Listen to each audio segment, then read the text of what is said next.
So what's the best hybrid camera for content creation this year? Well, in this video, we're putting the new Nikon Z52 to the test to see if it's the perfect hybrid camera for video and photo creators. You gotta just press record. So today we're testing the Z52 in this film studio in a professional kind of shoot situation because it's gonna be one of the best ways to just see what this camera can actually do. So full disclosure, this video is sponsored by Nikon, and they also provided us with all of the cameras and lenses to make this video happen. But we did tell them we want complete freedom to put this camera through its paces however we see fit, and they agreed. So let's see what this thing can do. All right, so Abby's been working on a few creative projects here, and we're capturing a bunch of different content for her for photos and videos. But first, let's talk about the video aspects of the Z50, starting with its image quality. So the footage is honestly looking so good, and it's always a good idea if you're especially doing professional work, or even if you're just making YouTube videos, at the beginning of your sessions to pull your footage into your computer and just make sure everything's looking solid. So we're doing that here on set, making sure the footage looks great, and it really does. For the shoot, we're also using some of Nikon's most affordable lenses. So nothing here is really gonna break the bank, but the results are still gonna look really good. Okay, so part of getting good images with this camera is also understanding lighting, and we're being really intentional here with how we're using our light in this room. We're using this large window to act as our key light, which is gonna put a really nice, soft, pleasing look on Abby, and then we reinforce that window lighting with an additional key that we added to the window side. It's also really important to get a variety of compositions, and what we call this is coverage in video. So whenever we're shooting projects, whether it's professional or even just YouTube videos, we always try to get a variety of compositions so that we can mix up our edit to maintain interest throughout the video. So the way I typically work would be to produce a variety of wides, mids, and tights. So you'll see these variety of shots as we're working here with the Z50 Mark II. So when it comes to resolutions, this camera can shoot in 4K image quality, which is just gonna give you the best image quality out of this camera. Details are gonna look really good. You're gonna have a lot of pixels to work with as well. So we're shooting everything in 4K for this video. I chose to shoot specifically in 24 frames per second because our editing timeline is gonna be a 24 frames per second timeline. So I usually like to deliver and shoot in the same frame rate if at all possible. Now this camera can also shoot in 60 frames per second in 4K. But when you do that, you are gonna have an additional 1.5 times crop factor added to your overall field of view. So what that's gonna translate into is, let's say you were shooting with a 20mm lens. Well, this is an APS-C camera, so there's already gonna be a 1.5 times crop factor added to 20mm, so it's gonna act like a 30mm. But additionally, when you shoot in 4K at 60 FPS, there's gonna be an additional 1.5 times crop. So that 20mm is gonna act like a 40 or a 45mm, which is a pretty massive change in field of view.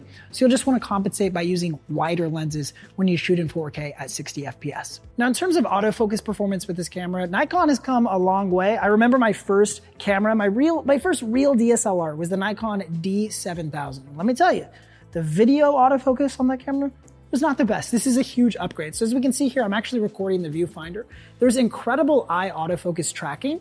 So if I just touch the screen on Abby, I mean, it's already doing it. I mean, it locks on laser sharp, and it doesn't just have to track a person as well. So if I want to follow maybe her hand right here that's drawing, this is Damian Lillard. This is outstanding. I mean, look at this. This is incredible autofocus.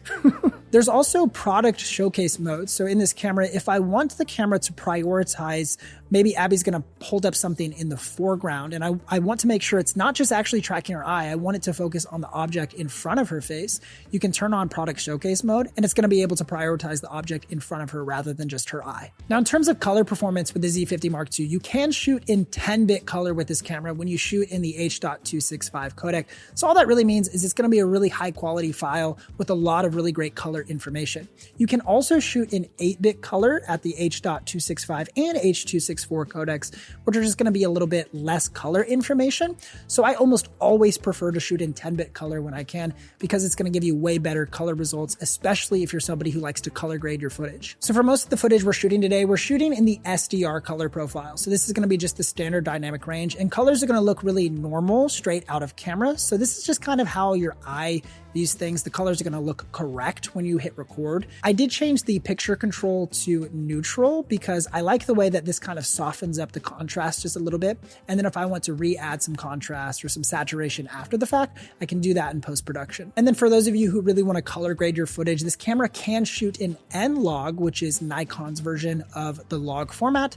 And that's going to be that really flat profile to retain the most dynamic range and most color information in your scene. So if you check out these bright windows behind us, the exposure outside is going to be, 2 or 3 or 4 stops brighter than it is in the interior of the building. So when you shoot in the log color profile, it's going to help retain a lot of that information in more dynamically rich scenes, so you can preserve the detail that's outside as well as still have good exposure inside. And because Nikon also purchased the camera company Red recently in the last year or so, you can actually use Red's LUTs to color correct all of your N-Log footage, which is a really cool feature. We'll link some of those LUTs down in the description below. Now, the Z50 Mark II also features a 3.5mm mic input as well as a headphone jack to monitor audio. And it's kind of weird that actually the original Z50 did not have a headphone jack, and neither does their other APS-C camera, the Nikon Z30. But now the Z50 Mark II does add that headphone jack, so it's much easier to ensure that you're actually capturing high quality audio. This camera also features Nikon's electronic VR, which stands for vibration reduction, which is just kind of their version of software stabilization. And it works really solid for getting some of these micro jitters that happen when you're hand holding a camera. So it eliminates some of those micro jitters. Also, a lot of these lenses that we're filming with today have lens vibration reduction on them. So that's an additional layer of VR that you can add to your image just to reduce camera shake even more. We literally did not bring a gimbal out to the shoot. We're just using a tripod for some of these talking head shots, as well as shooting handheld for basically everything else. So the Nikon Z50 Mark II's design is honestly really solid. It feels like a little bit more of a beefier camera. It doesn't feel like it's such a small APS-C style. It's got a really good grip. It's got a really good feel. There's a ton of buttons that are customizable on the camera as well. So you can change your button layout if you want, change a few things around. Overall, this camera definitely feels like more of a professional design and feel rather than a more compact beginner APS-C style. Now let's shift gears and talk a little bit about the photo aspects of this camera. Hey guys, I'm Macy. I'm Craig's wife. I'm here in the studio with Abby. This is actually the studio that Craig proposed to me in, so full circle moment. I'm shooting with the Nikon Z50 Mark II today, which is kind of fun because my first ever camera was the Nikon D90 back in junior high. So this is a huge upgrade from that. Now let's look at some of the photo features. So today we're shooting in RAW with Abby. That just helps retain the most information for editing after the fact. However, this camera can also shoot in RAW plus JPEG, which means it also captures JPEG photos, which make editing quicker and easier. They're great for popping on social media. So if you want to be able to shoot both RAW and JPEG together, this camera is able to do that, which is what we're doing today. So the autofocus performance has been really smooth today. It's very snappy in being able to find her eye. It's also nice to be able just to touch the screen and pick up any focus point that I click. That's been super helpful. So if I want to come back around over here and focus on her actual drawing right there, or if I decide I want to focus on her pen, I can click right there and it picks up her pen or her iPad. You get the idea. So it's very easy for picking up any focus point. Specifically though, if you just throw her in the frame, it picks up her eye, no problem. And that's made shooting today a lot easier. So this camera can shoot in 11 frames per second RAW using the mechanical shutter, which is what we're doing today. If you absolutely needed a higher frame rate, it has the ability to shoot 30 frames per second, but it's in the JPEG format and it's using an electronic shutter, which if you do that, you will definitely get some rolling shutter and some warping. So I don't necessarily recommend using the 30 frames per second, but it does exist. And right now for what we're doing in the studio, the 11 frames per second with the mechanical shutter is just fine. So one thing that I want to highlight is the viewfinder here. It's nice and bright. It's worked well as I've been shooting my shots with Abby today. They did upgrade the brightness to 1000 nit brightness, which is double the amount that the Mark I had, so quite the upgrade. And if you see it here, it sits pretty flush to the camera. They actually made it more compact and smaller, but it's plenty big to use and has worked really well today, so I've been impressed. So one thing that's kind of unique and fun about the Mark II of the Z50 is that it has a pop-up flash. And this is kind of unique in mirrorless cameras currently. The industry is kind of stepping away from that, but this one has it. So it's helpful if you're in a situation where you just want more fill light, or if you're using off-camera flashes and you need an extra little bit of light, this one has it. So yeah, flash. So another fun aspect of the Z50 Mark II is that it has something called picture controls, or you might think of them as picture profiles. Basically, if you push this button right here, you'll see this little menu of different, basically color profiles that you can choose from. These looks just get baked straight into your image so that they save you some editing down the line, which is kind of helpful. You might be familiar with Fujifilm, and they have their film simulations on their cameras. So this is kind of Nikon's take at that. So if you see here, just cycling through, if I wanted this monochrome look right here, I could click that, and then boom, I have a black and white photo of Abby baked right in. So after spending a portrait session here with Abby shooting on the Nikon Z50 Mark II, I would definitely be able to use this camera in professional settings. I mean, I did today and it held up great. So yeah, I would recommend this fun little camera. A couple improvements that I think I would like to see out of this camera would be, first, there's only one SD card slot, and I'm somebody who loves to have 2 card slots. It's just nice for that redundancy, or if I'm shooting a lot of content, if I want the content to overflow to the next card slot, that would be really helpful. So that's something that Nikon could improve in a future flagship APS-C camera. Also, when you shoot in 4K at 60 frames per second, that 1.5 times crop does feel pretty tight at times. So it's something you need to accommodate for by shooting with wider camera lenses.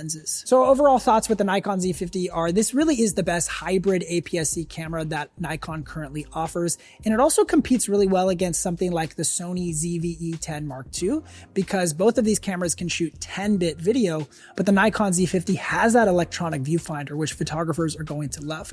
The Nikon is also cheaper at $909, which is kind of a weird price, but it's $909 brand new. And then something like the ZV-E10 II is $1,000, or the A6700 is like $1,400. So I think the Nikon is positioned at a really fair price point. Adding that ability to use those picture controls is a great way to win over beginners who don't want to edit every single raw file for photography, but want a quick way to edit your photos and get different creative looks really quickly.